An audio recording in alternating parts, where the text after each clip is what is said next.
Let's get started. So first and foremost, welcome to the third annual Bedlam 2020. And before we get started with this panel, let's talk a little bit about Extra Life and what we're doing for charitable opportunities in our own state, focusing on helping youth in need that absolutely have issues or concerns or unfortunate medical concerns that need some help additionally. So, there we go. So in the top corners, you will see tickers for both Gosu and OU Esports Club. And before you look at those numbers and think something, let's explain a little bit. Last weekend, the first weekend of November, is often the primal national campaign for Extra Life, which has pushed past 13 million raised across all of the U.S. for the Children's Miracle Network. And so what we're doing is starting right now, any net gain from this moment will go to modify and pick which team picks map select for Overwatch tonight. And then tomorrow, in tomorrow's panel, we'll kick it off again for the net gain from that moment to the League of Legends start off on the finale of Bedlam for which side select the teams, which team will choose a side select. So please donate. The money completely stays in our state, in our backyard, helping children that both of our universities absolutely care about. And so make sure that you contribute. You can exclamation donate in the chat to see that link, which is a single link that will take you to both of the campaign pages for both GoSu and OU alike. So keep in mind that that is a tax incentive. That is also helping our youth in our backyard and is extremely important to us because we all know that this year has been short of no surprises. And we know that everybody needs help. But if we can, let's help our kids, especially heading into the holidays. So that aside, let's dive into this panel. And I want to preface the conversation that we're about to have with that a lot of times in the esports sector for the collegiate scene, students' voices are often marginalized. We're not hearing from the students in the highest tier. We're hearing from people that are in head coach roles, in lead advisor roles, in directorial roles, just like me. And my name is Mike Aguilar. I am the Director of Esports and Co-Curricular Innovation for the University of Oklahoma, as well as the lead advisor of the OU Esports Club.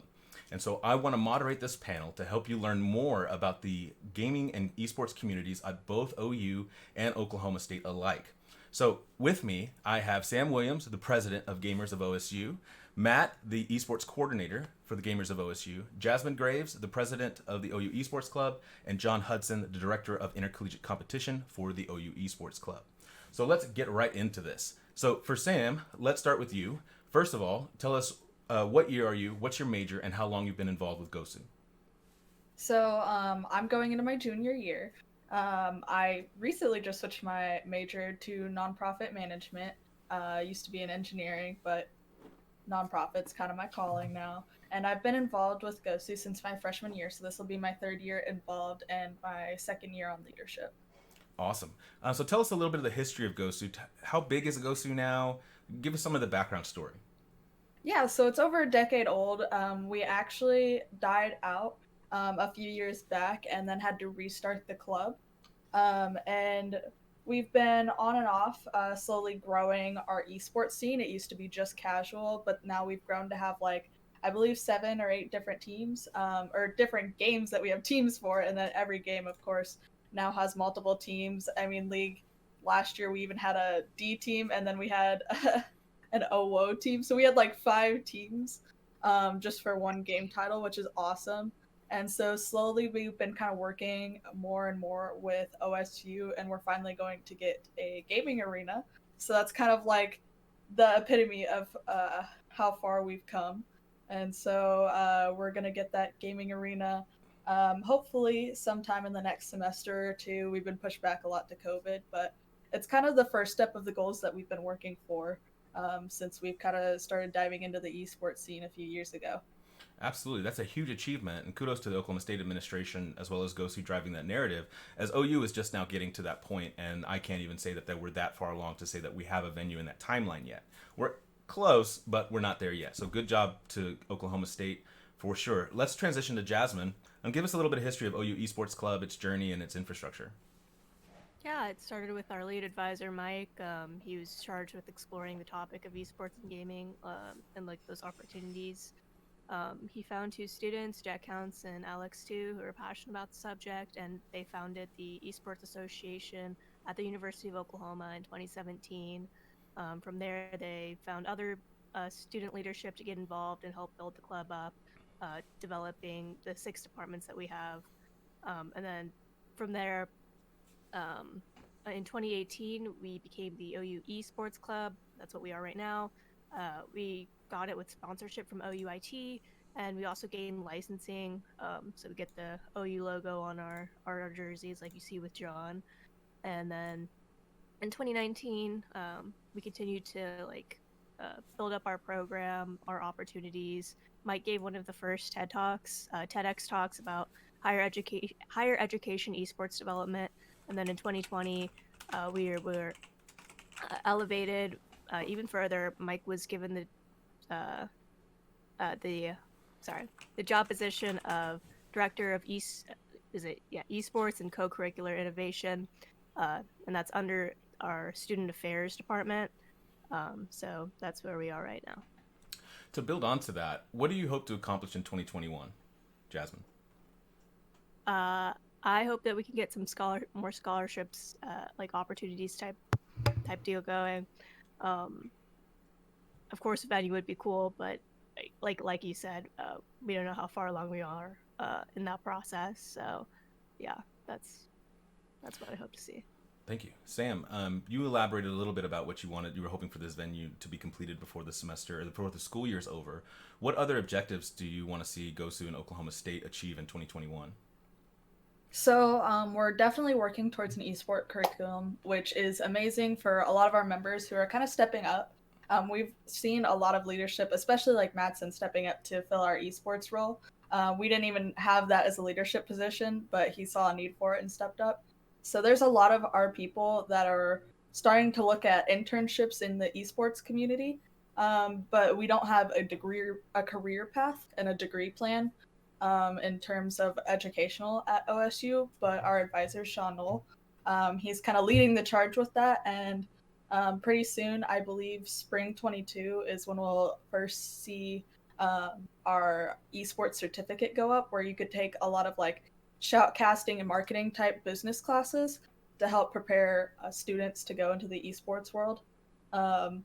Instead of just a player side getting recruited for that. But also, what we're really hoping to see is to become a full program with OSU, which, if you aren't aware, is where the college supports us, backs us financially, more than it would for just a normal student organization. They would scholarship in our players, hire coaches, and do kind of more of what you would see from a professional esports organization like Cloud9 or TSM, that sort of a thing, but on a collegiate level. And so that is really where we're hoping to go. I don't think that's feasible in 2021, of course, like you asked, but I think the gaming arena and the certificate are the first steps to building that foundation. And hopefully, with panels like these and how like freaking awesome our teams are doing right now, because they are just killing it, especially our R6 players, they are killing it in the game in their tournaments right now. And hopefully, a lot of that representation kind of flows up to the uppers in the departments of OSU to kind of see how well we're doing, how professional we are able to be just student run, and like what we could do if we had more resources. So you hit a lot of really good points. And before we transition to topics, I do want to elaborate a little bit on what Sam was saying. And so you'll see that you have two rivals, but also collaborators and peers in the exact same state that are after the same objectives and at different times in their roadmaps, but also approaching it differently. OSU already having a venue, whereas OU already has institutional support. So we have flopped that kind of timeline, but the goals are the same. Is esports and gaming? A lot of people think that it's purely just playing the game, and so this is a perfect segue as we go to John and Matt and talk about this event overall. But the other beautiful thing is that there's a lot of degrees that may not be completely structured in the esports mindset. They're completely applicable. Things like creative media production, communications, marketing, business, international business, sports team management, philanthropy, or anthropology, psychology, social work is one of my favorites. These are all degrees that can absolutely be researched and modified to have direct application in esports now, despite the evolution and renovation of curriculum to specifically target esports. So the last point that I want to make on that is that these organizations are not young. They're vetted now, multiple years in an organization. And as we see, one of my favorite analytics that I'll close that part out is that in the United States in 2019, 65% of all 18 to 29-year-olds played a video game of some sort. And so that's important because that's the core of our undergraduate populations. And if you talk about 65%, where most of our campuses are focused on topics like inclusivity, diversity, and equity building, this is that topic that is a great equalizer. Has no barriers for gender, have no barriers for heritage. If you're in a wheelchair, 6 foot tall, if you're an engineering major or a business major, everybody is welcome here. And this is a great opportunity, even from that angle, to elevate the first levels of the organizations into departmentally supported states versus just going all in and trying to develop a varsity program or purely developing curriculum or purely developing student engagement. All these are opportunities that universities should be looking at, listening to, and seeing, because the students on our campuses are already doing that work. And it just that really lowers the overhead to bring them online. So administrators that are watching, regardless of Oklahoma State or OU, take note to that, because you have a huge opportunity right in your front yard that can enable these things really quickly by empowering your students to build their equity in what they're doing and elevate this topic, coupled with your alumni, development officers, and supporters of the university. So now that we've learned a little bit about the organizational structure of these two campuses, let's talk a little bit about this specific event. And to preface this is the third annual Bedlam, and unfortunately in a virtual state for the first time, as in the first year in 2018, we hosted our Oklahoma State peers right on OU's campus. And then last year, for an amazing event, Oklahoma State hosted the OU peers up in Stillwater. And it was a great event, good of turnout, good energy. And so we can't wait to get back to the fourth annual Bedlam in 2021, back into a physical state, hopefully. So this next question transitions to John. And John, first tell me what's your major, how long you've been involved in here, and when do you graduate? So I'm John, the competitive director for OU Esports, and this is my third year being involved with the org. I'm a meteorology major, actually. And as far as the event goes, um, I'd say looking at all the factors that came into play, like putting on an event like this is difficult because on both sides, all the teams are involved in so many different outlets of competition. I mean, to coordinate a date first and then which teams can play and at what times, like all those factors are very difficult to determine when teams are already committed to other competitions. So having people like our coaches and myself and Matt to help litigate that process definitely makes things a lot easier on both ends. So I'm super thankful uh, on both sides for everybody who's helping out. I think, like Mike said, for this year, it being in a virtual space, that's also making things a lot easier. As much as we would like to see each other in person, this just goes to show the versatility of esports and how much you can get done in an online space. You know, COVID and the world as we see it now it's a very difficult place, but in a lot of ways, it's definitely helped esports sort of take center stage. And with events like this, it just goes to show how much we can really accomplish. John, how tired are you? Pretty tired, especially considering last weekend was actually our other big fall exhibition event, Red River Clash, which went very well. We raised more than $2,600 for charity, and we're looking to continue that this weekend. So I'm super excited. I'm definitely going to sleep a lot next week, but I'm definitely looking forward to this weekend's events. Awesome, thank you, John. Matt, this event obviously is iconic for the cultures around our universities across the state. Everybody knows Bedlam rivalry. Everybody knows the Oklahoma State colors. Everyone knows OU's colors. Everyone knows our slogans and how petty it can sometimes get, as well as how wonderful it is when we see the camaraderie in our campuses. What's the significance of this esports-focused Bedlam rivalry for you and Gosu? I think this is a very significant event for both of our schools, especially ours, where how Sam touched upon the topic of how we want to push for institutional support from our administrators. And I think having these annual events showcases that we are worth putting investment into, right? We have people spending days, weeks, months planning these events, making sure everything goes smoothly. All of our teams committing to their practices with their coaches, with each other, getting ready for this event. And it shows the drive and passion behind everyone involved. And the results, too, of how these tournaments go, of how big it was last year. I think we had over 100 people show up in person to our event last year. And I think one of our administrators actually did end up stopping by. Nice. So it's really huge for us for them to see how many people are actually involved and want to get involved into these kind of events. So I think it's a very significant event for both of us, especially us. It's an important thing that Matt just hit on, is that a lot of times in the collegiate esports world, there's a lot of universities. When we started in 2016, there was less than 25 with institutional support across U.S. and Canada. And now, as we're in 2020, we are over 240 universities across U.S. and Canada with institutional support. That is not a small growth rate. That is a massive growth rate. And this is now a new edge for the universities to compete on all fronts, whether it is academics, whether it is student life or student culture engagement, or career services. And as we see more and more sectors inside of e-gaming and esports overall, it's important that we look at the opportunity from a strategic standpoint to show that it took production to do this. It took logistics and business practicum opportunities to do this. It took team development and all of those elements to do this. And so it brings me to one differentiator of how I define gaming versus esports. And a lot of people think that they're the same thing, but they're absolutely not. Gaming I define as like playing a pickup game of basketball with your friends at a local court. You don't have to ask anybody to do it. You can just go do it. Esports, however, is the NBA Finals. It requires logistics. It requires activation. It requires team development. It requires the ability to tell some of that drama in real time.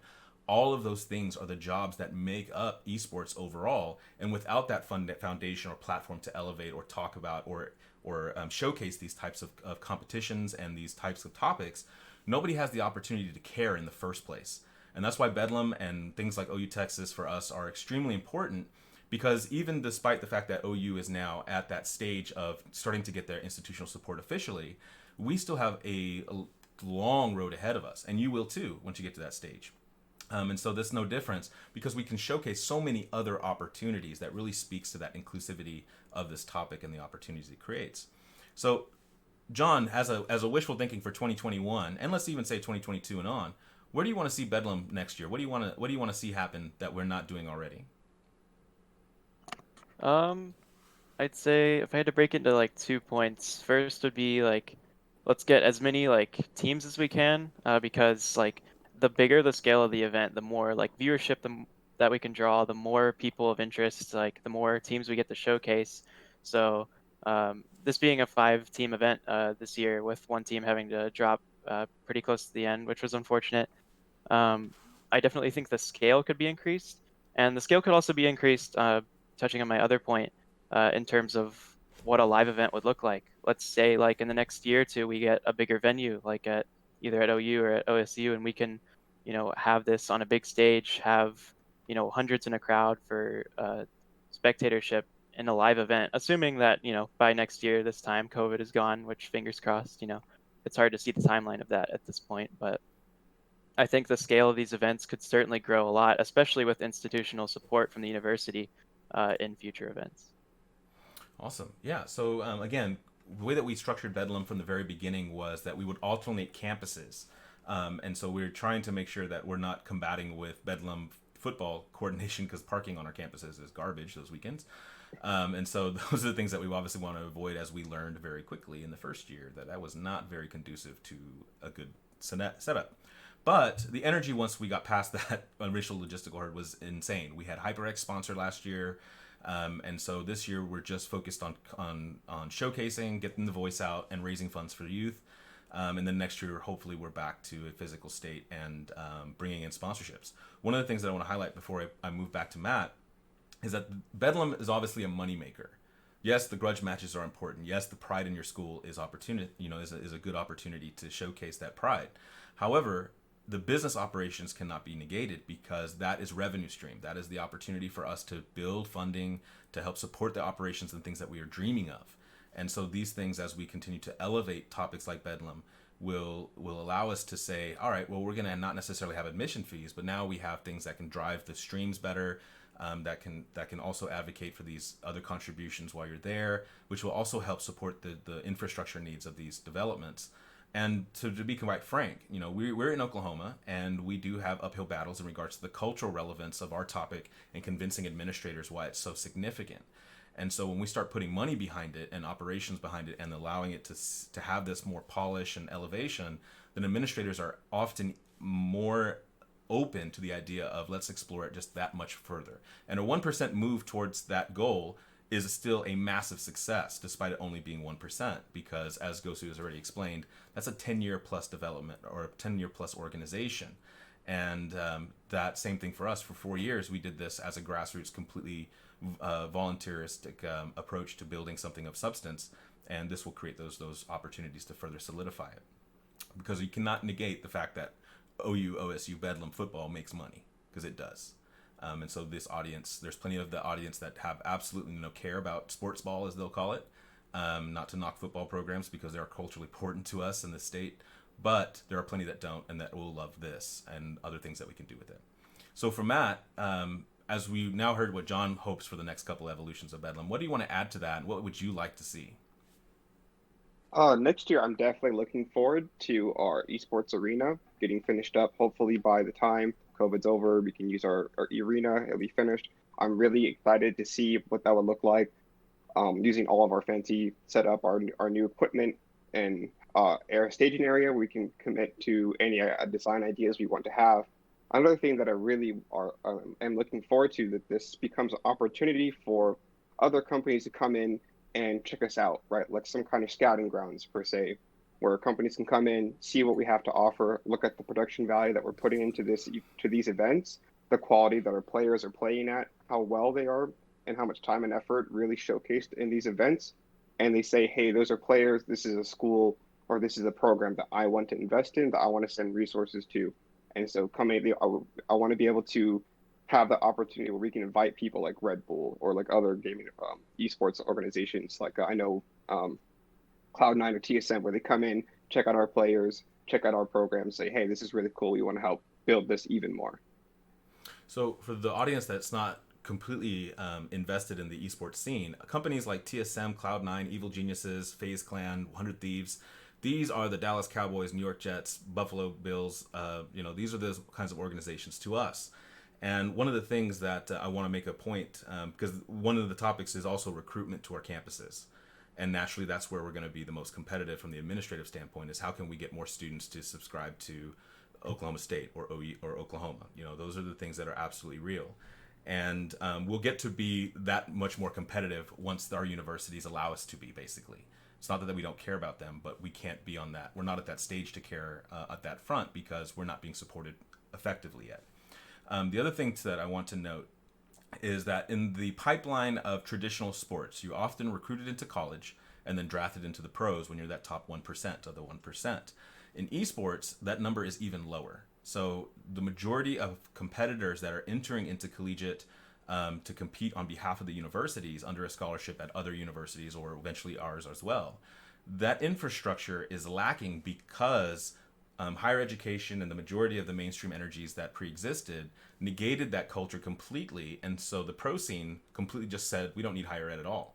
And so now we're reverse engineering our place in that pipeline as we see global competitions in various titles where the North American continent is often weaker, because those other countries are often more open to that exposure at an earlier teenage time frame. It's very similar to, you get T-ball at age 6 or 7, you get that mentorship, you get those discipline, you start learning those practices at 6 or 7.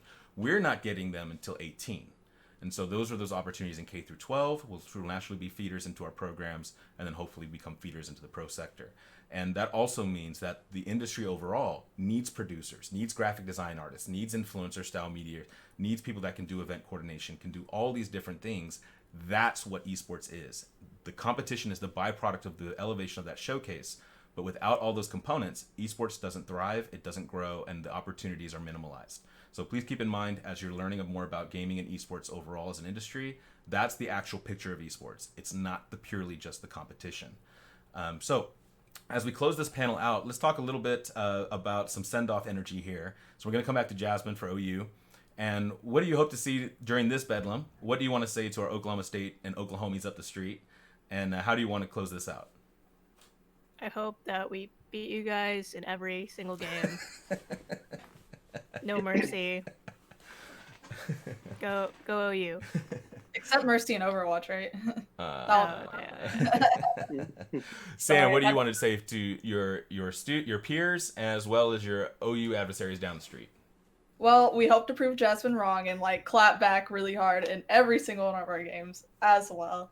But as much as I want us to clap back and beat you guys to the ground. I also am so excited to have this collaboration and to be able to work together professionally in this environment as well. And so go Pokes, and I'm sure everyone's going to spam these oaks for our Pokes in the chat. I'm ready for that to be spammed. Anyway. Awesome. Matt and John, any last comments? John, go I ahead. know, echo what Jasmine said. Let's go get this dub. Matt. I'd like to thank everyone involved for help putting it together. I'm really looking forward to this year's Bedlam. Good luck to all of my players. I've been watching you guys throughout this entire season of this entire semester, and you guys improved a lot. And I think you guys are going to prove how much you've grown as a club and smack OU today. Go Pokes. Good luck to both the Sooner and Cowboy Nations in esports, and we appreciate your time. Thank you for having us and listening. Oklahoma State, Gosu, please appreciate you guys coming into this panel and continuing this tradition that we're building now in its third year and hopefully forever and well past our times. And so welcome to this next generation. Welcome to doing Bedlam in the virtual world.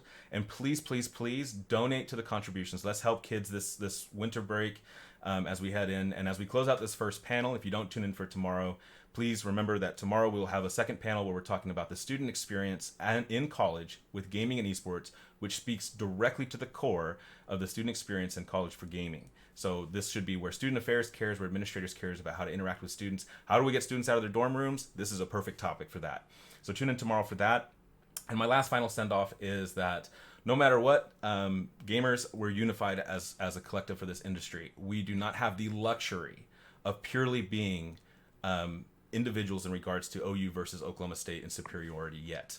That comes when our administrators fully support our developments. The industry overall is more mainstream accepted. And then we can absolutely go at each other's throats in the most professional and most competitive ways correctly. And we're not there yet. And the way that we get there is from alumni support, from student support and advocacy, from administrators listening to the students and the peers in the space to help us elevate and get that dream so that we can impact youth. We can improve our numbers, create the professionals of today and tomorrow as an extension of what higher education is all about. So good luck, and we'll resume our broadcast at 2 o'clock with John. What's up next? CSGO, 2 All right. p.m. So coming up in Counter-Strike 30 Go minutes. at 2 o'clock right here on this channel. 30-minute break. That stream should go hot here in the next 15 to 20 minutes, and we'll get started into our grudge matches for the weekend across 5 different titles. Stay safe, everyone.